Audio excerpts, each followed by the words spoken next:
Well, hey everyone, this is Kim at The Abled Gardener, and Sherlock and I are out in my garden this afternoon. What I want to do is collect a few more seeds that I didn't collect earlier in the year. And one seed in particular that I want to collect this afternoon is from my Black Beauty eggplant.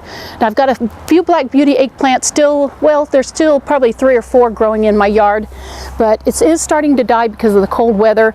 And you know, that's fine for collecting eggplant seeds because you don't need a fresh eggplant to do that.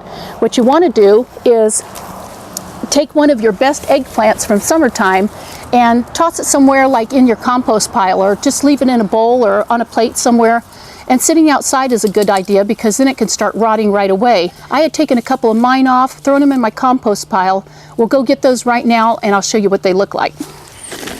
Okay, just take a bowl with you in case your eggplant have rotted to the point of, well, grungy stage.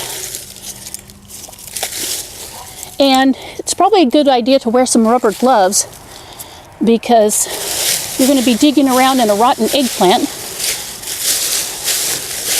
And that's a tomato.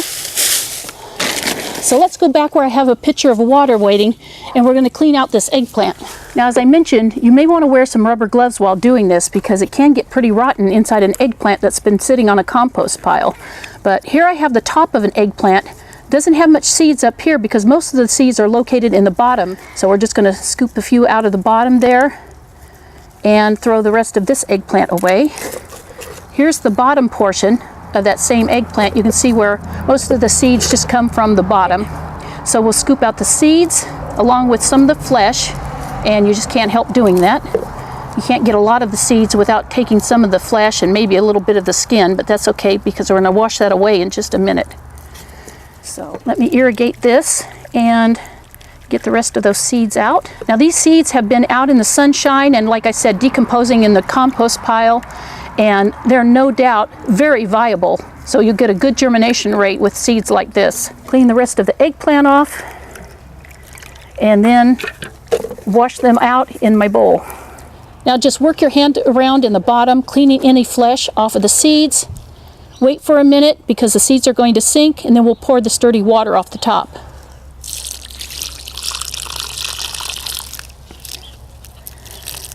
Just put my finger in front so I don't lose too many seeds. And I didn't get a lot of flesh in that, so that's good. I'm going to rinse this off just one more time. Well, there are my eggplant seeds. I'm just going to leave them in this bowl for a minute in the water while I go grab a glass or a ceramic bowl or plate. Well, here are some seeds that I poured out earlier onto a shallow ceramic bowl. And the reason for putting them on a glass or ceramic plate or bowl is because while they're drying, you can just move them around with your fingers and keep them from getting clumped up and stuck to the bottom. If these were on a paper plate, you'd have a hard time getting them up, so it just makes it a little bit easier. When my eggplant seeds have dried, I put them in a Ziploc bag along with a few granules of rice just to act as a desiccant, also making sure I put the name and the date on the front, and then I put them in a cool, dry place to store. And stored properly, your eggplant seeds will last anywhere from 5 to 10 years. In springtime, you can plant your seeds in just some general purpose potting soil.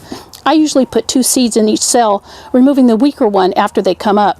After you plant your seeds, make sure that you get your 6-pack onto some heat. Either a seedling mat or a waterbed heater, anything you have that can warm the seeds up, as eggplant seeds do like heat. Anywhere between 75 and 85 degrees isn't too hot for these guys. Check the moisture of your soil often, as heat mats can dry out the soil quickly.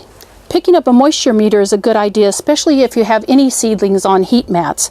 I think I got this one for around $8 on Amazon. When my seedlings are ready to be transplanted, usually I just put them into a pint-sized container. I'll use a general purpose potting soil. Sometimes I'll go with something like a vermisoil that also has bat guano, worm castings, and mycorrhiza. Now, a few other facts about the eggplant. It is a perennial, but we grow it as annuals where we have a colder winter.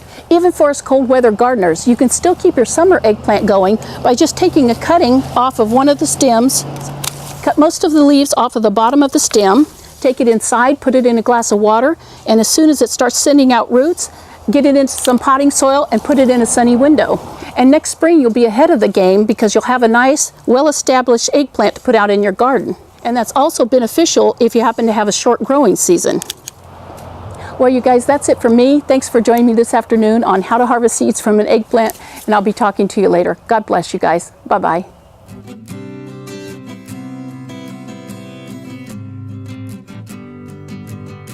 Crazy dog, you're crazy. Don't lick me in the face. Don't lick me in the face.